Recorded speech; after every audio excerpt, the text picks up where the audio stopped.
The snow was already coming down hard by the time I locked up the pharmacy and stepped outside. Not the pretty kind, the wet, heavy kind that soaks through your boots in the first 3 steps and makes the bus ride home feel twice as long as it actually is. I pulled my coat tighter and started walking toward the stop on Elgin Street, my head down, my mind already doing the math on groceries versus the hydro bill versus the dental appointment my daughter had been putting off since September. That's how I was living back then. Equation after equation, never quite balancing. My name is Tara. I'm a pharmacy technician in Ottawa, or I was then, working the counter at a mid-sized independent on Bank Street that smelled like antiseptic and old carpet, and the particular sadness of fluorescent lighting. I'd been there 6 years. I was good at it. I knew the regulars by name, knew which ones needed me to slow down when I explained dosage instructions, knew which ones just needed someone to look at them like they mattered for 30 seconds before they went back out into the cold. What I was not good at was asking for help, or accepting it, or admitting that the life I'd carefully built for myself and my daughter had been leaning sideways for a while now, and I'd been pretending it wasn't. My daughter was 5. Her name is Lily. Spelled the simple way, because her father had insisted on it, said there was beauty in the uncomplicated. I thought about that sometimes, how he'd had opinions about a baby he didn't stick around to raise. She was the best part of every day, the only part that didn't feel like math. I picked her up from the daycare on Cartier most evenings, and we had a little routine. She'd tell me 3 things that happened while I was gone, and I'd tell her 1 true thing about myself that she didn't know. We'd been doing it for years. I was running low on secrets. She never ran out of things to say. That particular Tuesday, I remember she told me that a boy in her class had tried to eat a crayon, that her teacher, Mrs. Vaillancourt, had a new cardigan with cats on it, and that she had decided she wanted to be a marine biologist, or possibly a bus driver. She hadn't decided yet. I told her I'd once cried at a dog food commercial. She found this extremely funny. We stopped at the Metro on the way home and I spent 43 minutes deciding between the name brand pasta sauce and the store brand, calculating whether the difference in taste was worth the difference in price, and ultimately decided it wasn't. I bought apples. I bought the cheapest bread. I skipped the orange juice. We ate dinner at the little table in our apartment on Percy Street, the one that was too small for 2 but too expensive to replace. And she talked about marine biology with great authority, for someone who had only seen the ocean once, when my mum had taken us to Nova Scotia for a long weekend 2 summers ago. I thought about that trip while I washed the dishes. The way the Atlantic felt different from anything I'd known growing up in landlocked Saskatchewan. The way Lily had stood at the water's edge and refused to move for almost 20 minutes, just watching. I thought about a lot of things while I washed the dishes. That's when the thinking would catch up to me. Once she was in the bath, once the apartment was quiet enough that I couldn't pretend to be too busy. The thinking that month was mostly about the letter from the property management company. They were renovating the building. Market rent adjustment. A number that made the pasta sauce math seem quaint. I had 4 months to figure something out. I hadn't told anyone. Not my mum. Not my coworker Denise, who I had lunch with on Wednesdays. Not anyone. I was fine. I was handling it. I was always handling it. The clinic where everything changed was not where I worked. It was the Rideau Valley Medical Center, the big one off Riverside Drive. The kind of place with a proper atrium and a coffee kiosk in the lobby, and those chairs that are too sleek to be comfortable. I'd taken Lily there on a Thursday morning because she'd had a fever for 2 days that wouldn't fully break and her usual pediatrician was booked until the following week. And when your 5-year-old has a fever that won't break, you don't wait. I'd called in late to work. Another thing to calculate. The waiting room was crowded. We found 2 seats near the window, and Lily immediately fell asleep against my arm, her hair damp at the temples, her breathing a little shallow in the way that made every parent instinct I had go very quiet and very alert at the same time. I didn't read anything. I just watched her breathe. When the nurse called her name, I scooped her up and carried her back, and I was so focused on her, on the small warmth of her, on the fact that she didn't even wake up when I lifted her, that I almost walked straight into the person coming out of the room next to ours. I caught myself, apologized without looking up. Sorry, I'm sorry, she's Tara. I looked up. For a moment, I didn't understand what I was seeing. My brain did that thing where it simply refuses to accept the image in front of it. Like when you see a word you know perfectly well, but suddenly it doesn't look like a word anymore. He was taller than I remembered. Or maybe I'd just forgotten how to account for him in a room. Ethan. 7 years. 7 years since I'd seen him last, and he was standing in a hospital hallway in a charcoal coat that probably cost more than my monthly rent, and he was looking at me with an expression I couldn't quite name. Something between shock and something older than that. Something that had been waiting. "Hi," he said. Like it was simple. Like it had only been a week. Lily stirred against my shoulder, and I instinctively turned her face away, a reflex I didn't examine until later. "I need to." I gestured at the exam room door. "Of course." He stepped aside. "Of course. He stopped. "Can I wait?" I didn't answer. I went inside. The doctor said it was a viral infection, likely to clear on its own within 48 hours. Keep her hydrated, bring her back if the fever spiked above 39.5. Standard. I nodded through all of it while my daughter slept across. 2 chairs pushed together, and my heart was doing something strange and too fast behind my sternum. When we came back out, he was there. Sitting in the waiting room like he belonged there. His coat folded over the arm of the chair next to him, his phone face down on his knee. He looked up the second we came through the door. He stood. And I noticed things about him all at once, the way you do when you haven't allowed yourself to think about someone for a long time, and then suddenly they're in front of you. The gray at his temples that hadn't been there before. The slight tension around his eyes. The way his hands had stayed the same. Broad, careful, the hands of someone who thought before they touched anything. "She okay?" he asked, nodding at Lily. "Viral. She'll be fine." "Good." He exhaled. "That's good." We stood there in the atrium of the Rideau Valley Medical Center, my daughter asleep in my arms, and I couldn't think of a single thing to say that was equal to the moment. So I said, "I should get a cab. Let me drive you." "That's not necessary." "Tara." He said my name the way he always had, with the emphasis on the first syllable, like it was a declaration. "Please, it's -15 and she's sick. Let me drive you." I thought about saying no. I had a whole speech prepared, not consciously, but the way you have certain speeches ready for certain situations you've been quietly dreading for years. About how I was fine, how I didn't need anything, how we were managing perfectly well. Lily made a small sound in her sleep and burrowed closer to my neck. I said yes. His car was in the parkade across the street, a dark blue SUV, not flashy but expensive in the quiet way that some things are, when quality is the point rather than display. He held the back door open while I buckled her in, and she stirred once, looked up at me with glassy eyes, and said, "Are we going home?" "We're going home." She closed her eyes again. He drove without asking for directions. He remembered where I lived, or had looked it up. I didn't know which thought disturbed me more. We were on the Queensway before he spoke. "How long have you been on Percy Street?" 3 years. "Do you like it?" "It's close to her daycare." He nodded. He knew that wasn't an answer. "You look well," he said. "You look like someone who owns a building," I said, and immediately regretted it because it was too honest, and also because it was true. I'd heard things through mutual friends I no longer kept in regular contact with, that Ethan had done something with the real estate development company he'd joined straight out of Western, that he'd done quite a lot with it, that he was now, by various accounts, doing exceptionally well. I had not gone looking for information. But Ottawa is a small city when you've grown up in it. "It's 3 buildings," he said, and there was no pride in his voice, which made it worse somehow.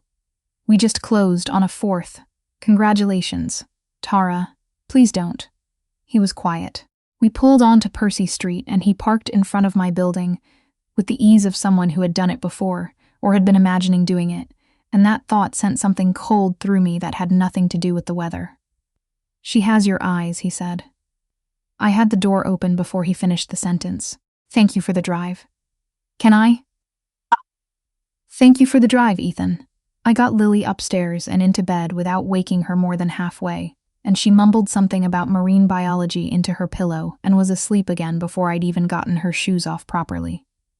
I sat on the edge of her bed for a long time in the dark, listening to her breathe. Then I went to the kitchen and stood at the counter and tried to figure out what I was feeling. What I was feeling was afraid. Not of him, exactly.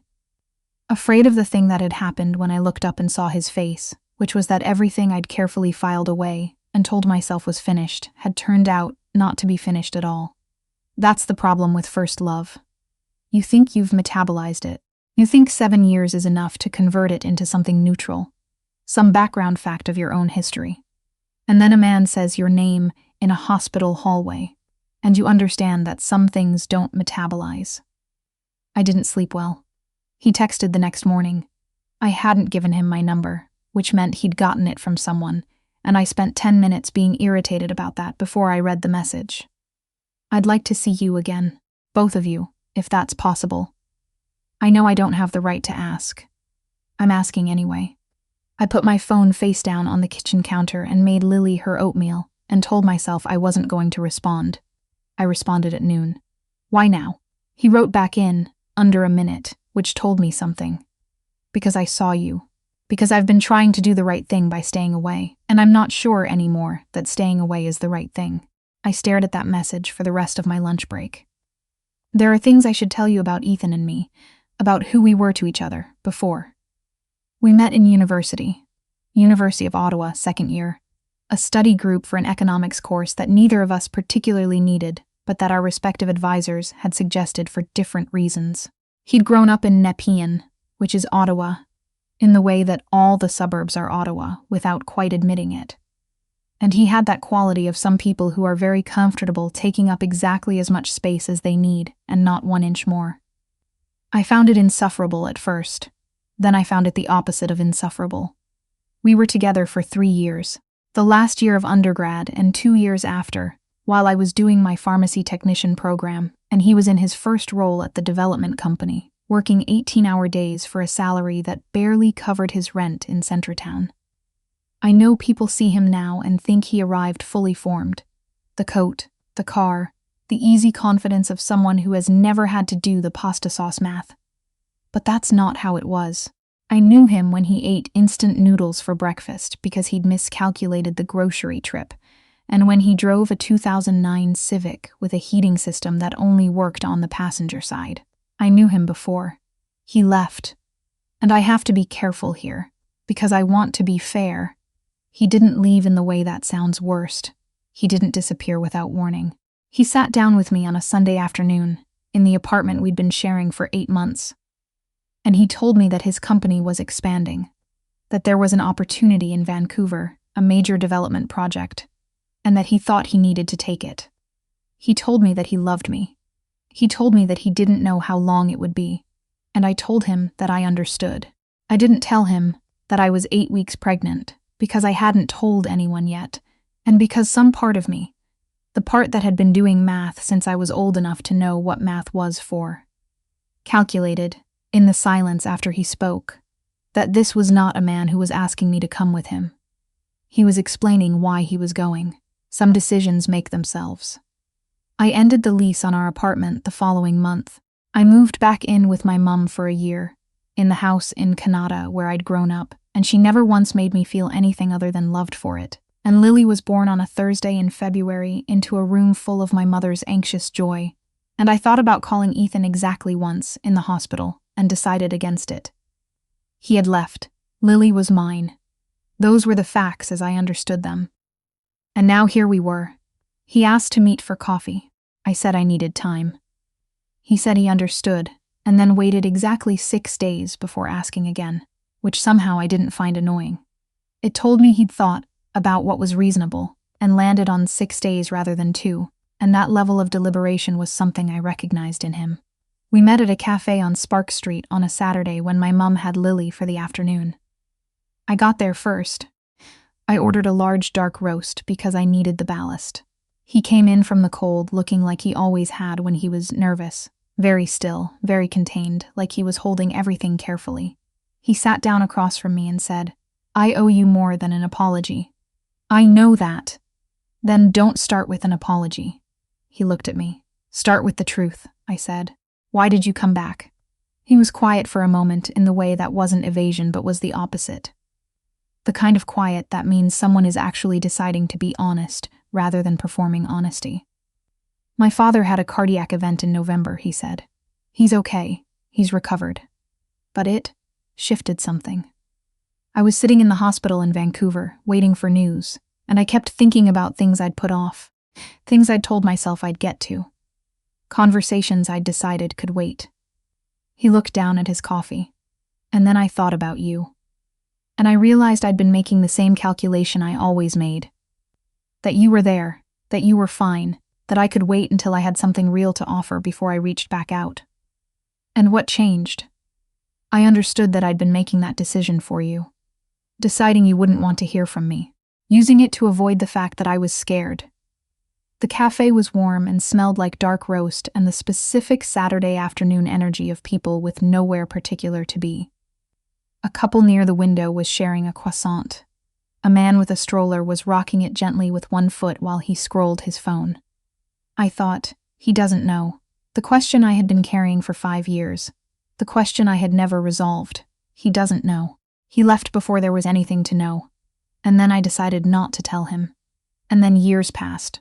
And now he was sitting across from me in a cafe on Spark Street, talking about fear and decision-making, with no idea that he had a daughter who wanted to be a marine biologist or possibly a bus driver.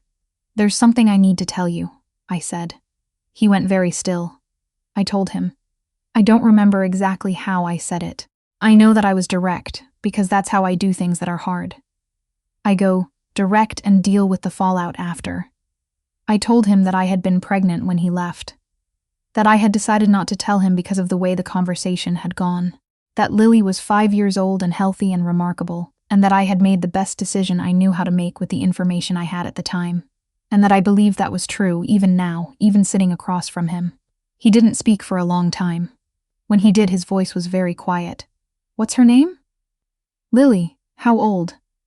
He stopped. You said 5. 5. She'll be 6 in February.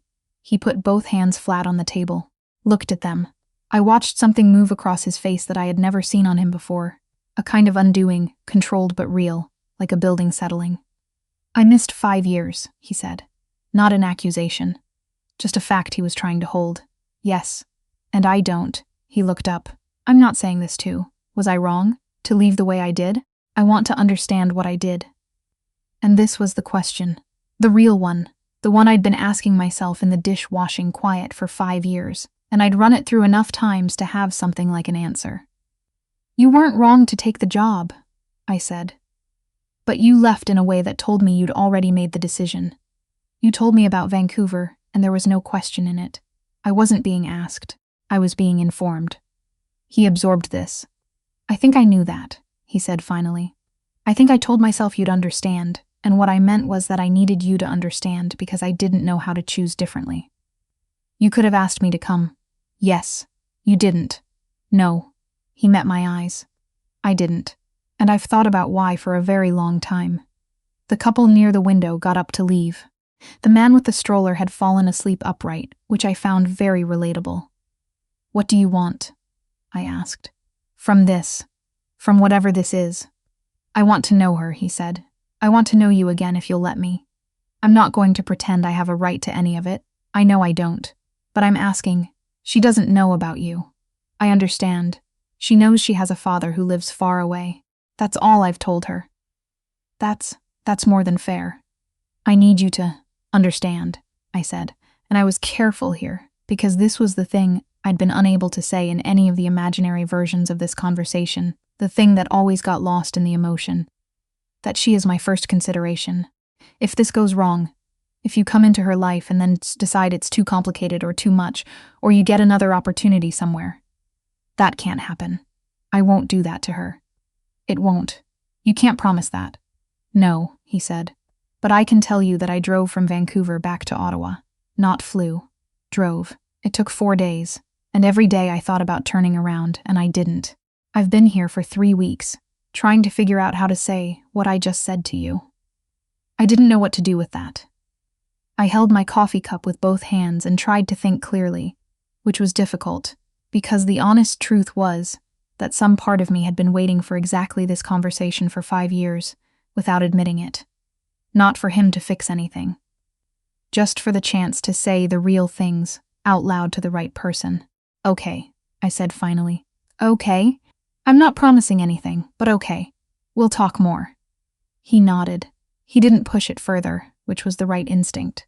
We walked out into the cold together, and I turned up the collar of my coat, and he said, "Can I ask what she's like?" And something in me, the part that had been doing math for so long, went quiet. "She's 5, I said. She has opinions about everything. She wants to be a marine biologist. She once cried at the end of a nature documentary about sea turtles and told me it was dust in her eye, and I told her it was okay to be sad about sea turtles." He smiled. "The first real one. She sounds like you," he said. "She's better than me," I said, which was the truest thing.